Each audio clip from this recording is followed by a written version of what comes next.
Hey everyone, welcome to the Freedom to Flourish podcast. I'm your co-host, Dr. Joel Miller, here with Dr. Tim Augustiniak. Guys, welcome to this episode. We're going into the gut health. Okay, so we've talked about the gut health quite a bit with things, but we're going to do another visit here, and we're going to likely after this episode continue visiting other different gut conditions as well. But this one's going to be kind of your general overview. We're talking about like the importance of your gut health. We're talking about what good gut health actually looks like and what bad or poor gut health looks like.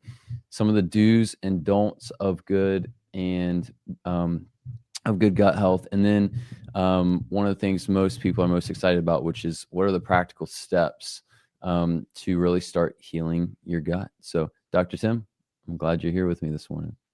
Yeah, happy to be here. It's a good morning, the week of Thanksgiving. So I've been hearing a lot of patients saying, I don't know if I'm going to be able to stick to the diet this week with Thanksgiving and all this stuff. So Seriously. I'll see how this week goes. But just like any other week, it is a great week to get into some good health stuff and hopefully try to help people keep on track for the holidays.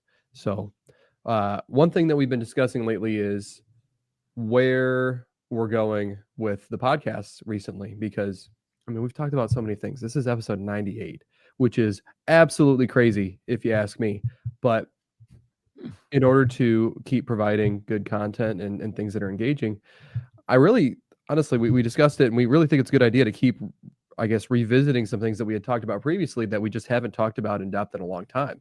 And so this morning we decided that we were going to revisit gut health and today do somewhat of an overview of gut health.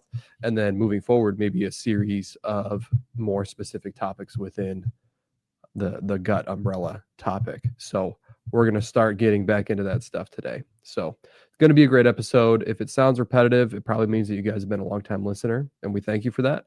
If it is not repetitive, it just means that you probably just tuned in. And that's why we're doing this stuff, because since we've done our last gut series, it has probably been at least a year and a half, would you say? It's been, let's check what Yeah, probably so. here on the list. It's been Gut Health Part 1 that was released in January 15th of 2024. Yeah. So it's been a long time. So anyway, with that being the case, we are going to revisit that stuff and just get into it. So Dr. Joel, what do we have on the list? What's our first point that we had discussed before we got going?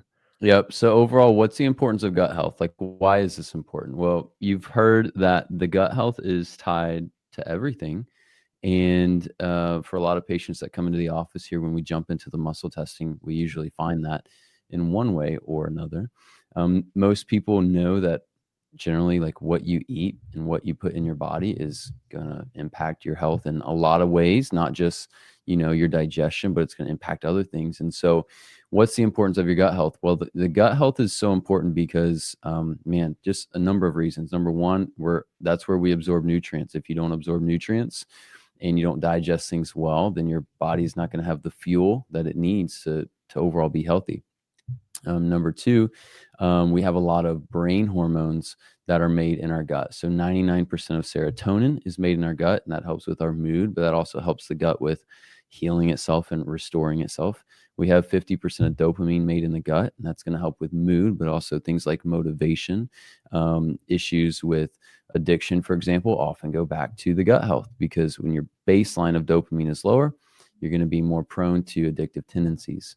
Learning disorders in kids, part of that's related to dopamine. And so again, having a healthy gut is so important. There's a lot of things there, Dr. Tim. I'm just kind of rattling some things off the top of my head. What else kind of comes to mind when it comes to overall gut health and how it impacts the different bodies? We got the thyroid system, how it impacts that. What else would you say there? The way that I like to describe this is, people like to say your gut is your second brain, and that's where all the neurotransmitters and, as you refer to them, your brain hormones, stuff like that, come in. But also, I will often find that the gut is one of the biggest drivers of inflammation systemically.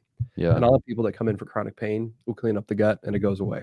Yeah. I'll have people that come in for Hashimoto's, clean up the gut, and it gets better. I have people that come in for just the widest array of symptoms, and the number one complaint that they all tend to have in common is some sort of gut microbiome imbalance. Yeah.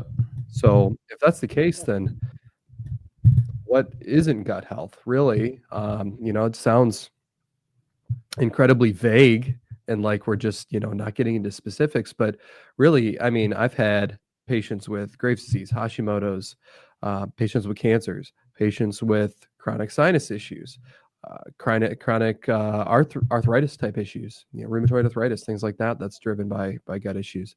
I've had patients with, I mean, I already mentioned chronic pain. I mean, the list goes on. There's a lot of different things that can be attributed to gut health. And when we say gut health, a lot of times people just think, okay, well, any sort of gut symptom, really, IBS, constipation, diarrhea, things like that. And I mean, that's really what we're referring to. It's just about anything related to the gut. I've seen patients with dysautonomic issues as a result of gallbladder dysfunction.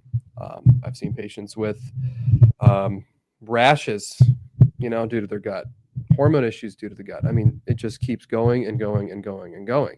And so it is incredibly important to understand that if your microbiome is not balanced, if your gallbladder is not producing good bile and clearing that properly and allowing you to digest things properly, your quality of life as a whole is going to go down. You're going to get disrupted stool. You're not going to absorb things properly. Neurotransmitters are not going to function as well. You're going to have more inflammation. You're not going to clear hormones properly. You're not going to produce good things in the gut, essential nutrients that you need as a result of a healthy microbiome.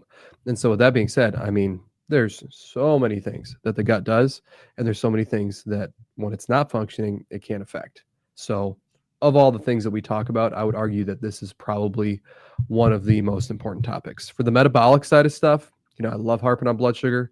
I love harping on hormone detox stuff because I truly think that that is one of the biggest things that will contribute to health issues in the long run, especially with women.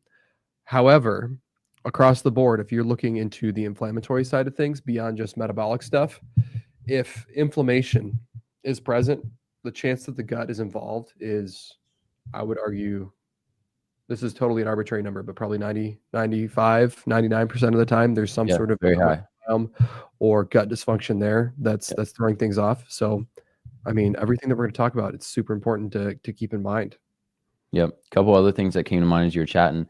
I find that most deficiencies when it comes to iron, B2 and B12 deficiencies usually happen because of infections that feed on them.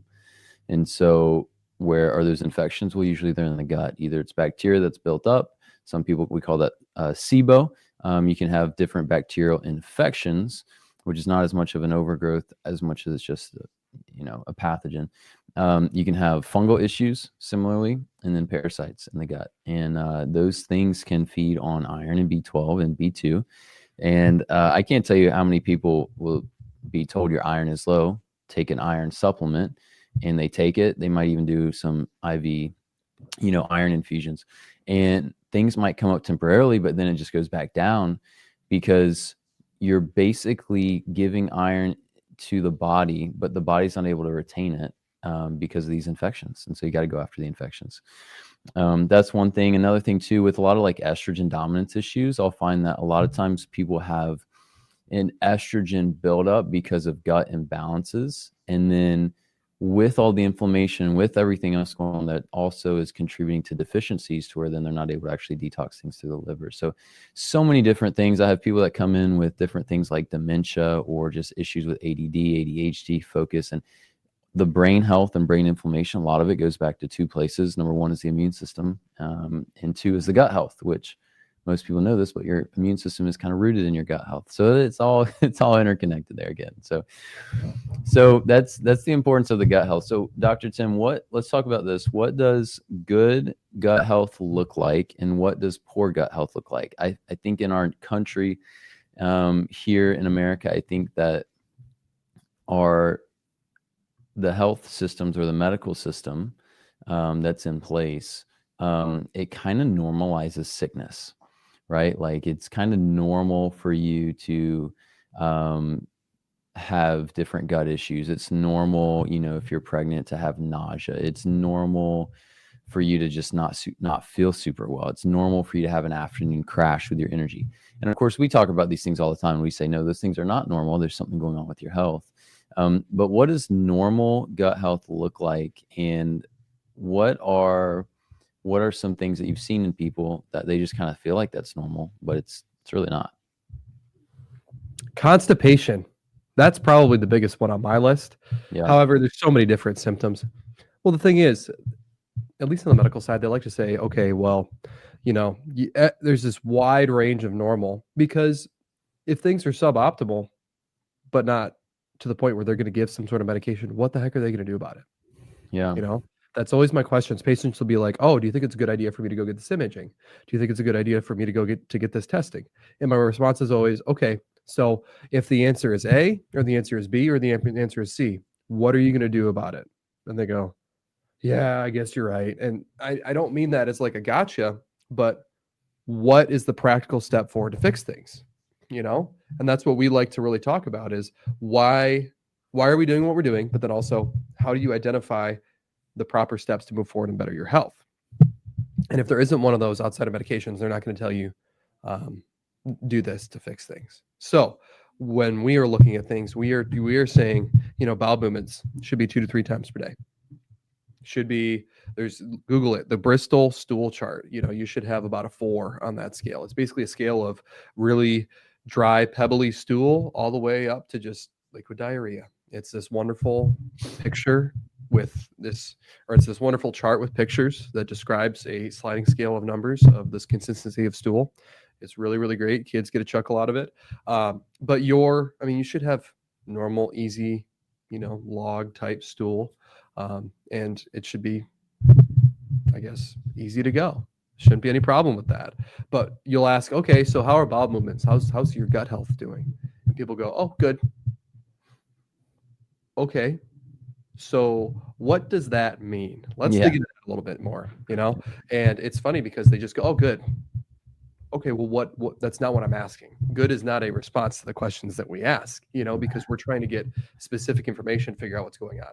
And people don't mean it in a bad way. It's just kind of funny because it's like, yeah, all right, let's keep this ball rolling. All right, what does good mean? So usually when people say good, they're like, oh yeah, I go most days. Okay. So most days tells me you're not going some days, and that tells me that you're constipated. And then I go, oh yeah, should be going 2 to 3 times a day. And they're like, what? I've never gone that much. Like, well, you've probably always had some degree of hormone problems. And they're like, oh yeah, I suppose that makes sense. And then you just go on to talk about, okay, yeah, well, bile and the gallbladder and things that can throw that off. And they're like, oh my God, that makes so much sense. That's great. But it's just funny because it's like, oh, good. It's good. It's good. When really we need specifics. But that is one thing. Constipation is probably across the board one of the most common things that I'll see. A lot of times I will see like cramping or urgency, things like that. Bloating. I would say, honestly, the top 2 things. Top number 1, constipation. Next one on the list, bloating. And I don't know what it is about bloating. I'd love to hear your take on this, Dr. Joel, but a lot of people think bloating is this like systemic inflammation feeling.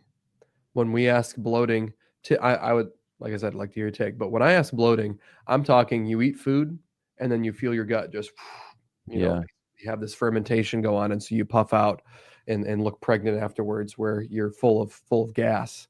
But I'll ask like, how's bloating? And people are like, well, my hands, and like I'm like, your hands? What about your hands? But feeling systemically puffy or swollen is different than like the gut kind of bloating. So when we're talking bloating, if you eat food and you just feel gassy afterwards, you get burpy, your stomach starts puffing out, that's what we mean by bloating. And that would be attributed to an overgrown microbiome, typically in the small intestine.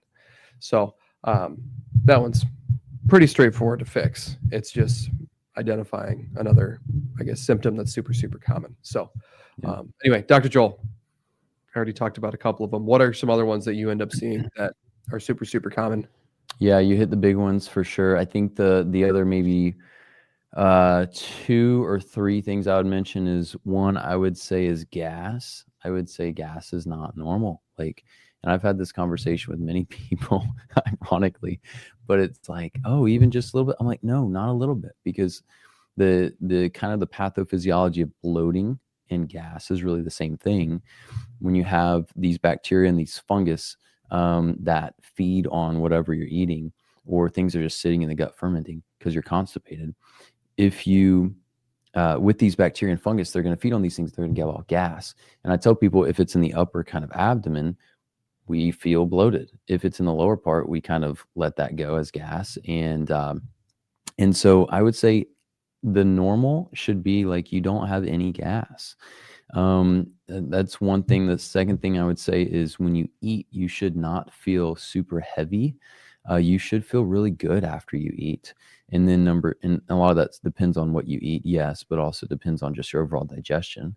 And then number three, I would say, is reflux. I would say a lot of people kind of deal with a little bit of reflux, and they call it indigestion a lot of times, but a little bit of reflux, maybe a little bit of burning or something like that. And I would say that's not normal. I would say even though it only bothers you a little bit if you eat certain foods or if you eat and then you lie down, I would say there's still something pretty big going on for your body to get to that point to where you actually are starting to have symptoms. Your body has tried to protect and heal and compensate to prevent your health from getting to that point. And so if you get to that point where you're having those symptoms, there's something off there, and there's some work to be done on your gut health. So those are the other kind of few things that I would add is the gas. It's not normal. When you eat, you should feel good afterwards. You should not feel heavy, tired, and bloated. And then you shouldn't have any reflux. You shouldn't have any reflux at all. So, Dr. Tim, anything else to add to that? And then let's kind of get into like the do's and don'ts, kind of work through that list with gut health. Yeah, I think that's a good list. Do's and don'ts. The biggest do's, or I guess don'ts, that I tend to get into: don't add fire to a fire that's already burning. So if your microbiome is out of balance and you've got bloating, you've got gas, you've got reflux, anything that could be associated with an overgrown microbiome, the last thing that you would want to do is add more fuel to that fire. So reflecting on when you had mentioned B2, iron, all these deficiencies as a result of a microbiome imbalance, there are certain foods that the microbiome enjoys eating, and that's where the gas comes from. That's where these deficiencies come from. That's where the bloating comes from. That's where reflux comes from. If the microbiome enjoys eating iron and you take an iron supplement, you're going to get constipated, or you're going to have gas. You're going to have some sort of reaction as a result of that.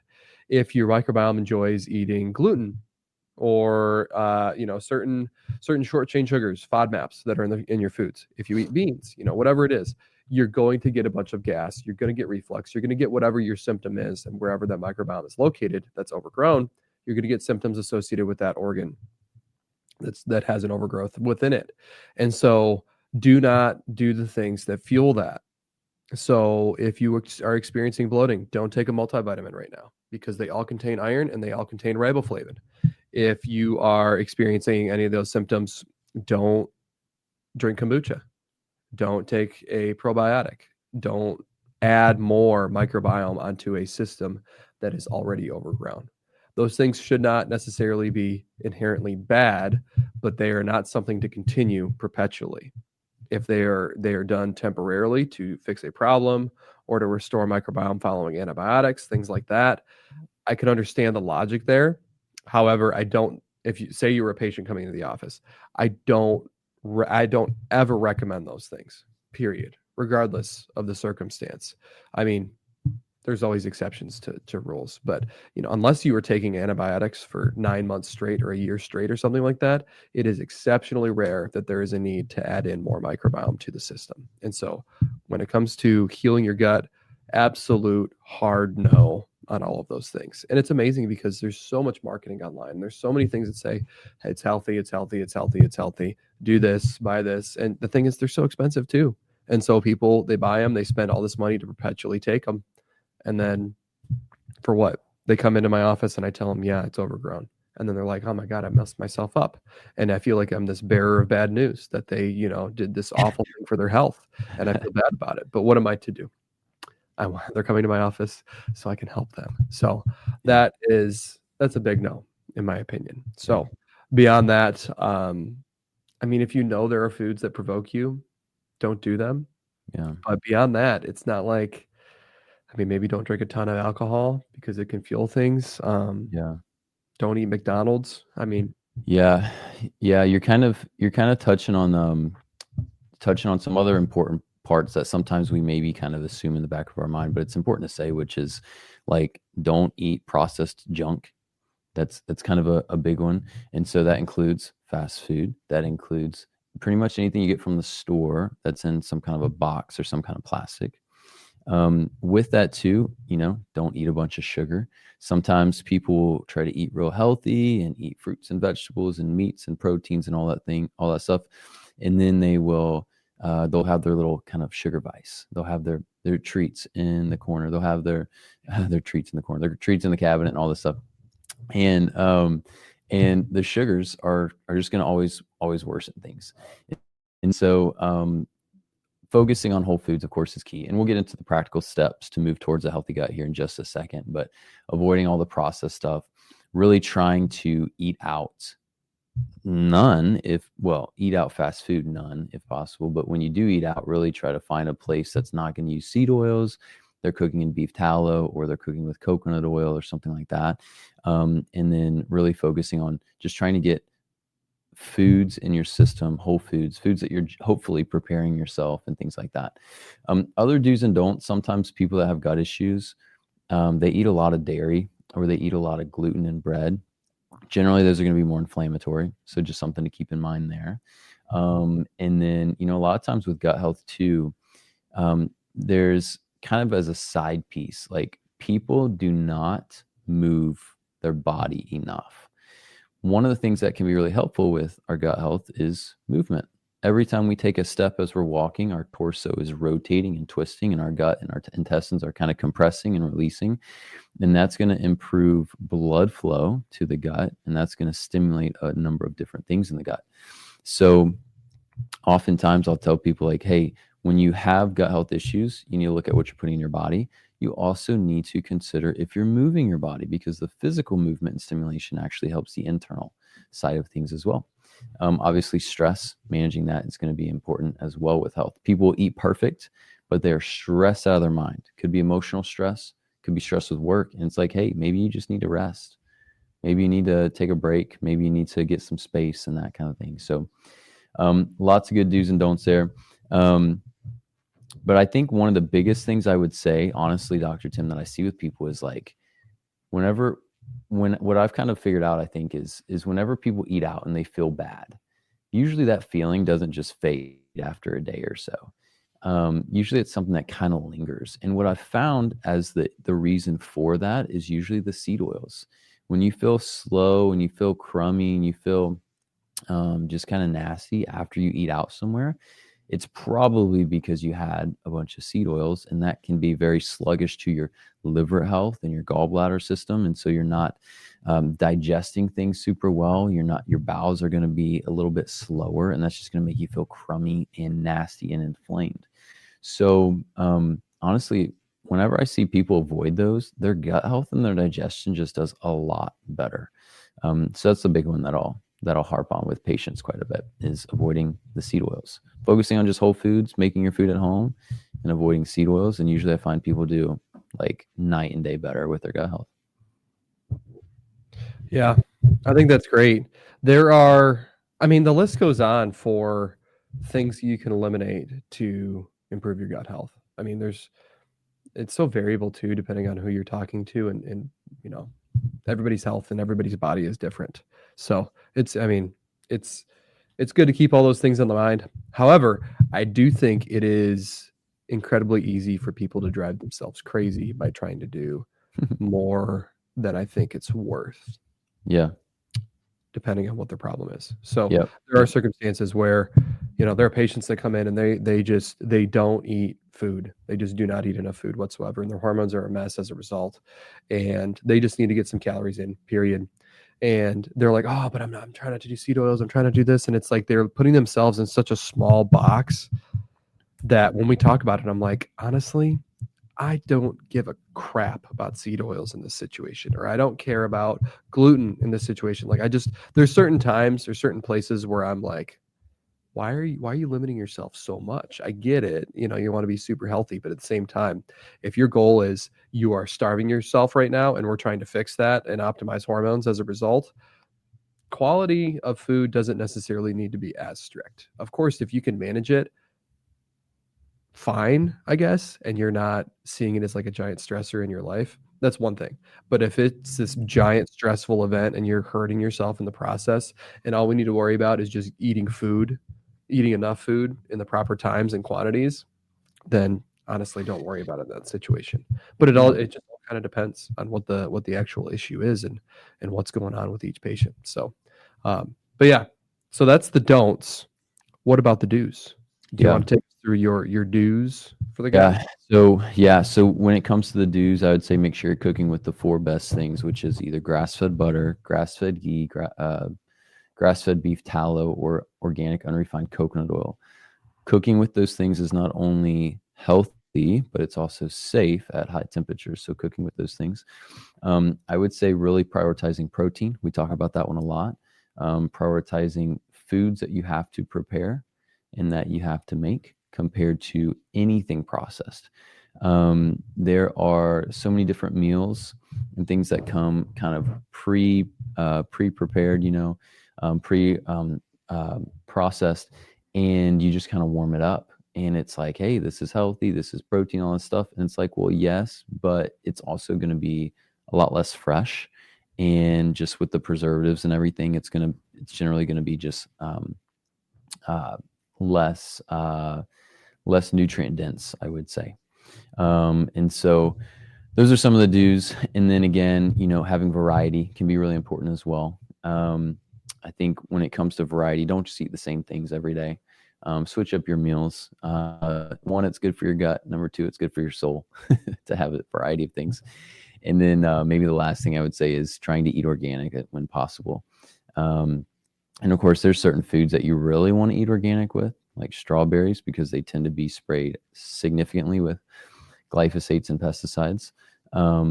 But that's where we have the Dirty Dozen, I think it's called, in the Clean 15, which is kind of that list where basically, hey, these Clean 15 foods, these are not as significantly impacted by things like pesticides and stuff like that. And so it's generally okay to get those non-organic to save a little bit of money. But on the other hand, if you can get all organic, I think it does make a difference with things. So those would be some of my do's, Dr. Tim. What about you? What comes to mind? Do's for gut health. Dairy. This might be an interesting one. So some people, they're like, okay, well, dairy hurts my gut though. So what? I can't do that. And so effectively, if dairy hurts your gut, could be that you have an allergy to casein, which is the protein found in dairy, or it could be that you have a lactose intolerant issue. Now, lactose or lactase enzyme deficiency a lot of times is just something that happens as we get older. And so you can honestly just forcibly suffer through it, and your body should adapt and start to produce more of that. However, it could also be that your microbiome is out of balance, and the microbiome is feeding off of the lactose that is in the dairy. And so that could cause problems as well, which in that case, it would mean balance the microbiome, and that would be the solution. However, the reason that I say do dairy is I guess, since this is the gut episode, there are certain nutrients that we can only achieve or obtain through having a healthy microbiome. We have this symbiotic relationship with the microbiome where if it is not healthy, it does not produce nutrients for us in return. And so one of those is butyrate or butyric acid. So that is a essential fatty acid. And by essential, it just means that your body does not produce it on its own. It cannot take other fatty acids, depending on the number of carbons that are found in these fatty acids. They serve different functions in your body, and based off of the process that your body goes through to create these things, it lacks the capability of producing butyric acid on its own. And so you must get it through your diet, through dairy, or you must get it through a healthy microbiome. And if you've got a microbiome imbalance, you're not going to get it through the microbiome. And if you are avoiding dairy along with that, you're just straight up not going to get it anywhere. And so finding ways that you can get that. Usually it's either the protein or it's the lactose. It's not the fat. And so most of the time, people can do butter. And so when I say do dairy, butter, grass-fed butter is going to be incredibly important for gut health. It helps repair the gut lining, helps balance the immune system in there. There's a lot of great stuff that butyric acid does in the gut. So super, super important. Do butter. Plenty of butter. It's really good for you. Next thing on the list, be cautious, I guess, with antibiotics and things that could throw the microbiome off. Yeah. I mean, I suppose you could put that on the don't side, but I struggle to say don't do antibiotics or don't do, things that can throw it off, because there is a time and a place. But do be educated as to what can throw those things off, and beware and know that you can throw things off and have them not come back to where they need to be. Do eat meat. So our vegan or vegetarian listeners might not be too happy about that, but I have never seen a vegan or vegetarian in my office that does not have a raging microbiome problem. And I would argue that the reason for that is they, one, are not getting enough protein and fat, and therefore the immune system gets thrown off. Two, this allows the microbiome to overgrow because the immune system is distracted and not able to do its job. And three, once that's the case, what foods are high in protein that are plant-based? Beans, lentils, legumes, stuff like that. All the high FODMAPs.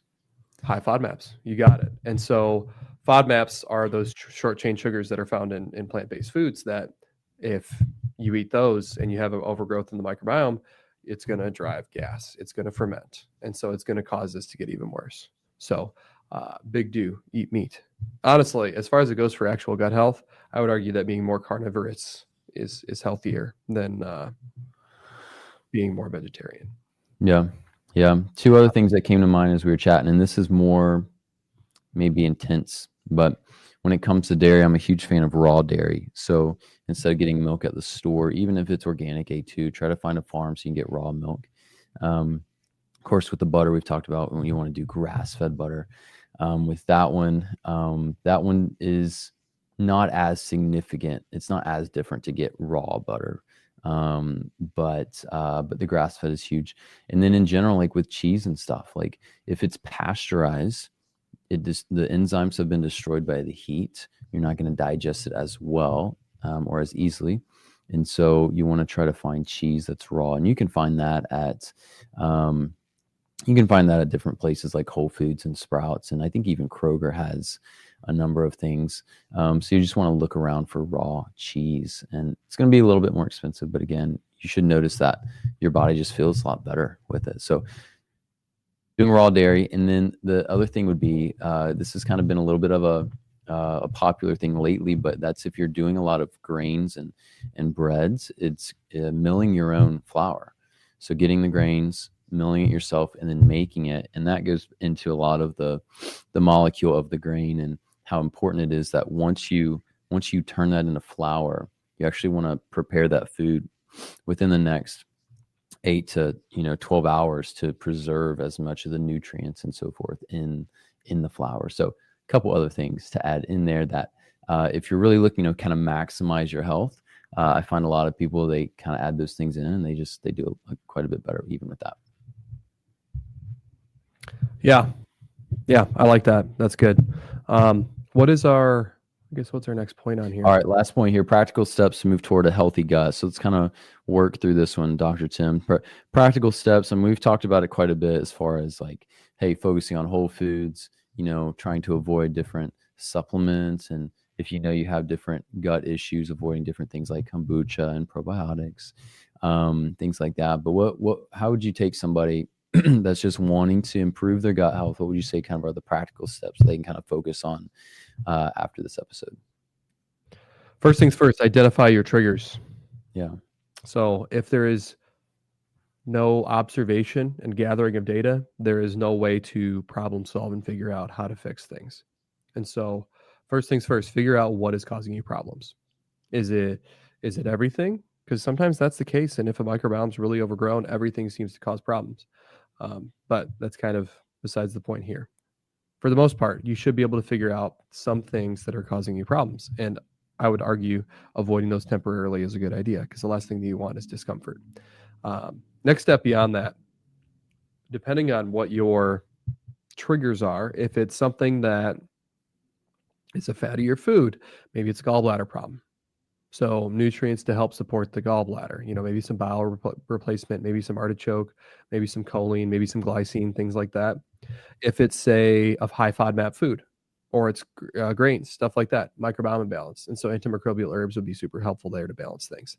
And then beyond that, say it's a common allergen, dairy, gluten, something like that, just avoid it, honestly. And things should be better. Maybe some natural antihistamines like Camu or quercetin. But beyond that, I mean, the best step that you can take forward with the gut is getting rid of the things that are causing it problems, period.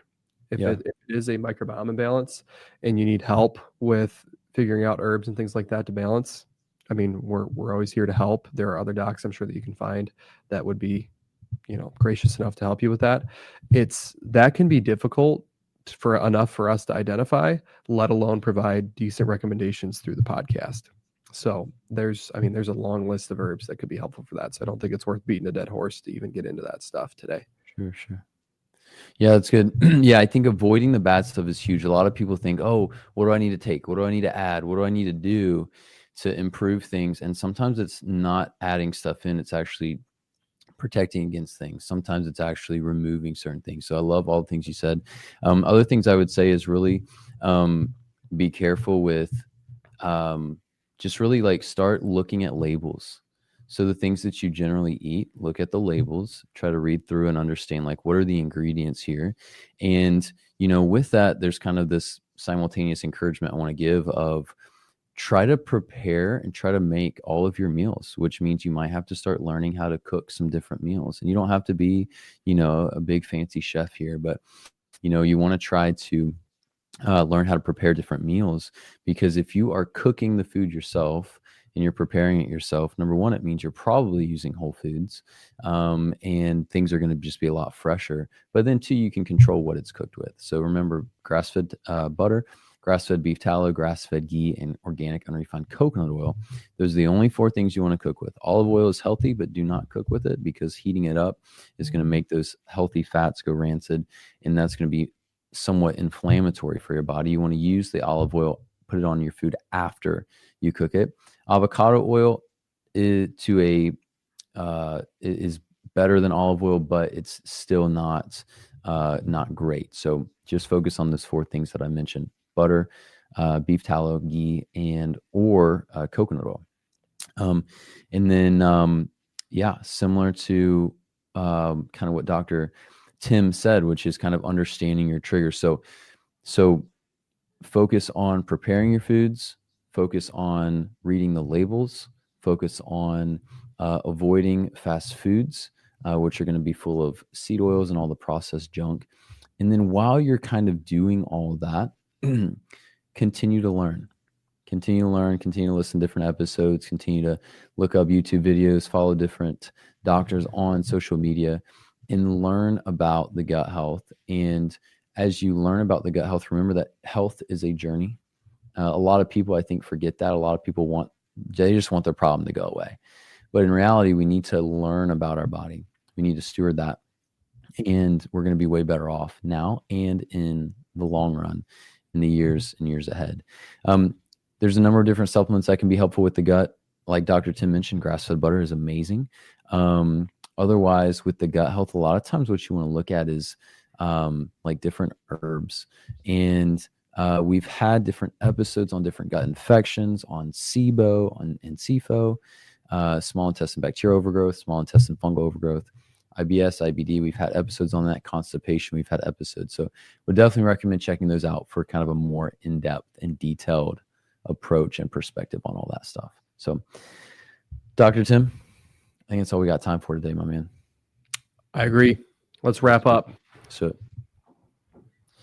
All right. I'm Dr. Joel Miller here in Flower Mound, Texas. The practice here is called Freedom Health and Wellness. If you guys have any questions or want to reach out, we'd be happy to help any way we can here. You can go online. That's probably the best way to find us. It's drjoelmiller.com. Or you can find me on Instagram at drjoelmiller. And then, if you guys have any questions, feel free to reach out either to the email there on our website or the phone number. We'll be happy to help any way we can.